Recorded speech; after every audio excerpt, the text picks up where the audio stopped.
everyone, this is a little mini episode today. So I did a little storytelling session today in work, and then I just started making up a story on the spot because I realised I had all these stories in my arsenal about pixies, mermaids and giants and what have you, but they weren't all that Christmassy, and considering it was part of a festive family fun day for the museum I work at, I thought I'd better Christmas up some of these stories.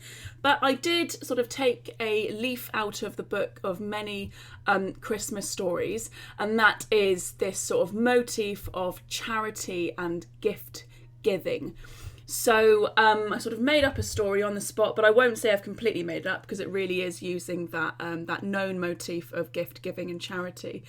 So I guess this is a tiny little mini episode. I'm going to call it Sian's Yarns because I've had a friend for ages who said you have to have like a YouTube series or something called Sian's Yarns. And considering this is a story I've made up, we're going to call it Sian's Yarns 1, I guess.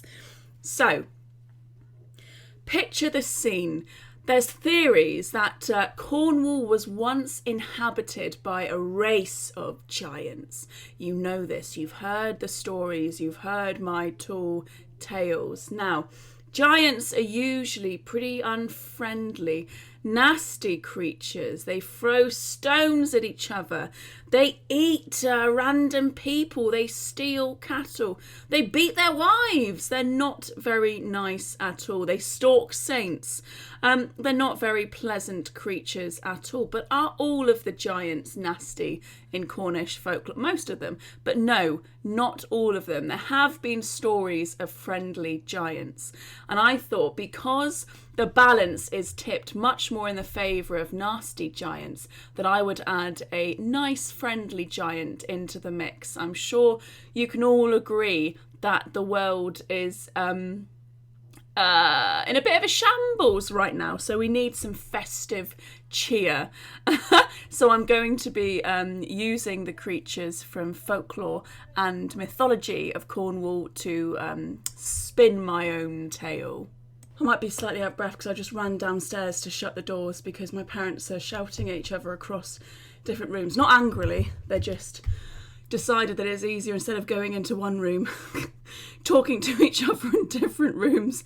But of course, voices carry, so you probably heard them in the background there. And you've heard Bailey in the background. You've heard creaking doors and buzzing bees and a neighbour with a chainsaw, so this should be nothing new to you.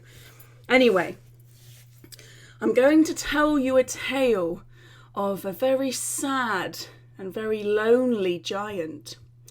There once lived a giant on Bodmin Moor, and he was ever so sad and lonely. Now, every Christmas, his loneliness seemed to be at a peak. He realised he had no friends and he had no family. Although he looked after the neighbouring villages, they were still scared of him, the neighbouring villagers.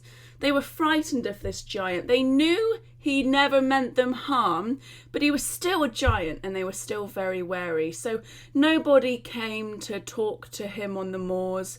Nobody spent long afternoons talking about philosophy and the arts and culture with this giant. No, for all intents and purposes, he was all alone in this world. So he wept. He wept and he wept and he wept at Christmas time. And every single year, the villagers heard this giant weep. And so did a little girl. Now, this little girl thought, I wonder why that giant is so sad. He cries every year. How can I help him? She was a very kind little girl. So she decided, well, next year, I'm going to give him a scarf that I've knitted myself, because maybe he cries because he's cold. So she worked on it.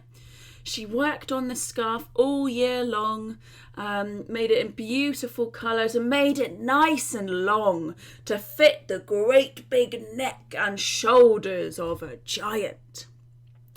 And she decided to make a journey across the moors when it got to Christmas time, ready to give the present to the weeping giant.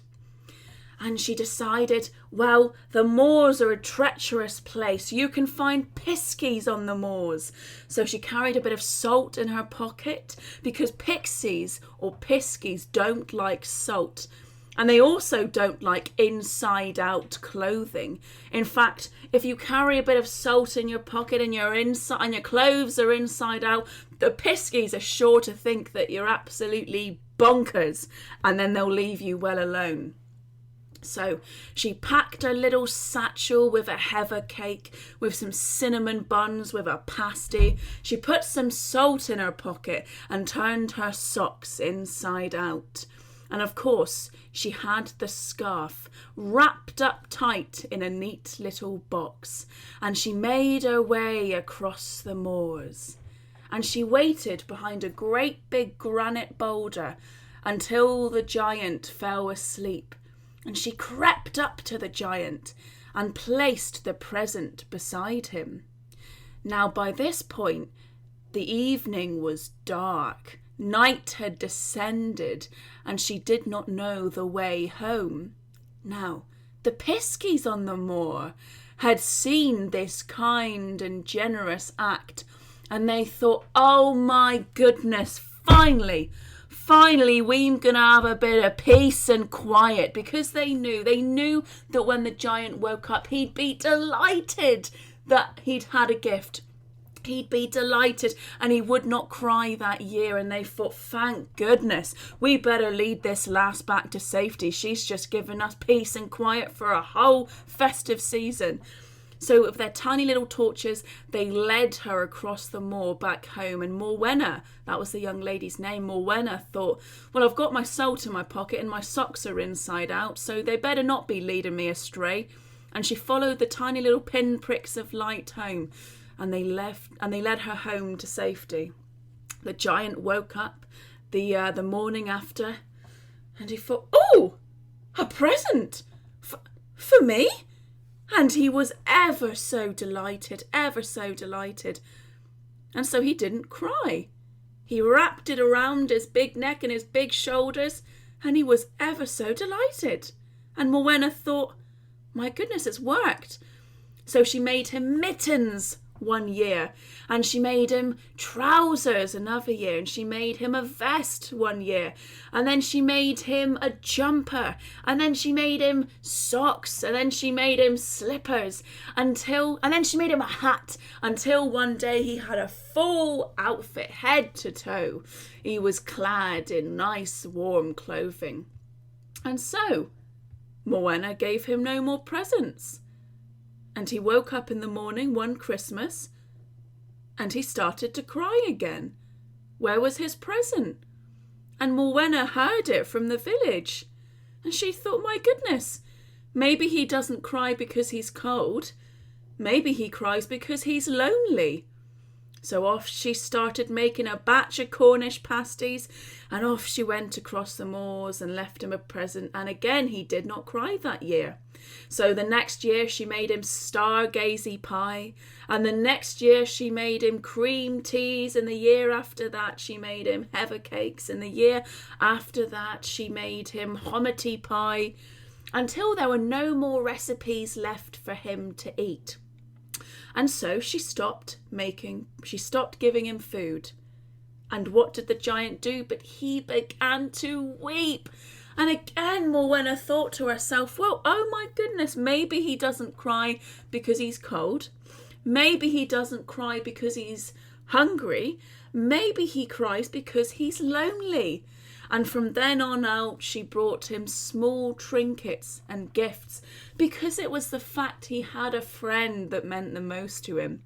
She brought him protective charms. She brought him little mirrors and trinkets. And last of all, she brought him a nice comb.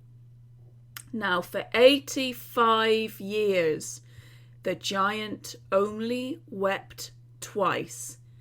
Once when she no longer brought him clothes, and once when she no longer brought him food. But for 85 years, the giant didn't cry.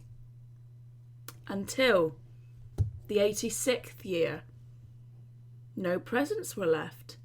Now, it'd been a long time since he hadn't had a present, so he didn't cry instantly this time. His lip began to wobble. And on the 87th year, no presents were left. And the giant began to... he began to sniffle.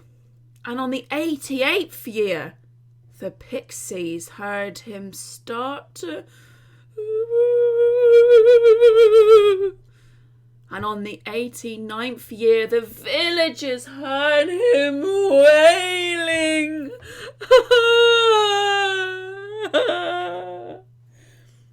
And on the 90th year, the giant heard tales about an elderly lady in one of the neighbouring villages who had been ill for around 5 years. And this giant put 2 and 2 together, and he thought, well, I've not had any presents for about 5 years. And this lady, she's been ill for around 5 years. Could this be the one that had been leaving me those presents for so many years? And so he gathered up the piskies. For the first time in centuries, the giants and the piskies worked together, and they approached the townsfolk who to begin with are very wary. You have to understand, piskies are capricious creatures, and giants can be awfully scary, awfully mean. Even friendly ones are great and big and heavy and slow and strong. So they were ever so wary until the giant told them of his predicament, and they thought, oh, that must be Morwenna. And she'd always been a kind lady in the village, never had a lot of money for her own, but she always did things for other people. And the giant was delighted. He thought, well, what does Morwenna want? And the people of the villages realised, well, she'd always wanted to travel, but she never did. She'd had children and grandchildren and no money to go off travelling to these far-flung places of the world. So they decided, we are gonna build a Christmas tree and put all the baubles and all objects from around the world, because as you know, Cornwall is a sea peninsula. We are surrounded by 3 sides by the sea and ports to the sea.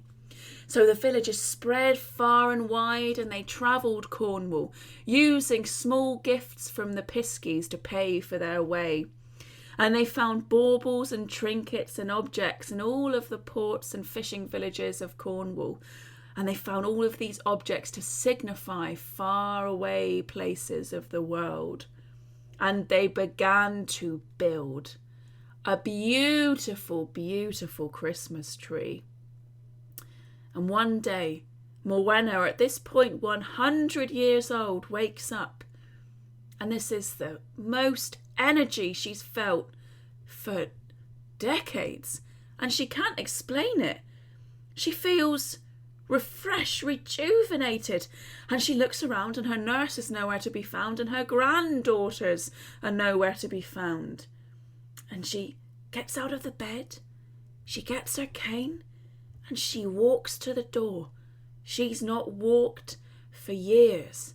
She walks to the door. She opens the door, and her granddaughters are outside. Excited. Very, very excited. But they won't tell her where they're going. They gently take her and put her in the car, and they drive to the centre of the village. And as they drive, Morwenna sees this beautiful, beautiful tree. And they take her out of the car, and they lead her towards the centre of the village. And out from behind this giant tree steps her giant friend. Now, she had not seen him for decades, because when she got too old to travel across the moors, she'd send her children or her grandchildren until they had to spend their times looking after her. And she had not seen him for so many years, and she looked at him, tears in her eyes, joyous, and she noticed her name Morwenna on the top of the tree. And then, out sprung the piskies from the tree. And then all of the villagers came out of their houses, and Morwenna looked at all the baubles and all of the decorations and the objects and realised these signified all the places that she'd always wanted to travel to, always wanted to see. And the fact that people had cared so much for her to do this made her so happy. She locked eyes with the giant once more. Tears were streaming down his face at the joy of the moment. Now, even when Morwenna was gone, those were the last tears the giant ever wept. He never cried again, because he knew from that moment he had always had a lifelong beloved friend. There you go, guys. That's my little Christmas cheer. That's my Christmassy cheer for you today. You know, it is just a story I've made up myself, you know, inspired by stories I've known before. But that's, you know, that's what storytelling is. It's being inspired, it's evolving, it's changing. So I don't think it's inauthentic to include a little story of my own. It's using Cornish giants, it's using Cornish landscapes, piskies, and yeah, I hope you enjoyed it. If you did enjoy it, you know, maybe in the future I could do another one of these Sian little mini episode, because they're pretty easy for me to do, because I can just, you know, chat whatever. But thank you for listening. I'm not probably going to do a proper intro and outro to this one, because yeah, it's not a proper Celtic Myths and Legends podcast episode. It's just Sian's yarns, but hopefully you enjoyed it. And I probably won't upload anything now before Christmas, so I hope that you all have a lovely wonderful Christmas, lovely festive season, and happy holidays to you all. Much love. Bye. Also, a big thank you to my patrons on Patreon, obviously. I will not be charging for this episode because, you know, we're right in front of Christmas. And obviously it's not like a proper episode. But you can always send me a coffee or something. I'm on that, whatever that is. But anyway, yes, I hope you all have a lovely Christmas, and thank you ever so much to everyone that has sent me emails and sent me Facebook messages and has pledged on my Patreon. It's really, it's just fantastic, and it reminds me exactly why I do this podcast, and that people are listening. And I just also wanted to shout out my last episode, guys. I am uploading this within 30 days of the last one, so a big round of applause to me. Thank you very much. But my last episode has had 5,500 downloads.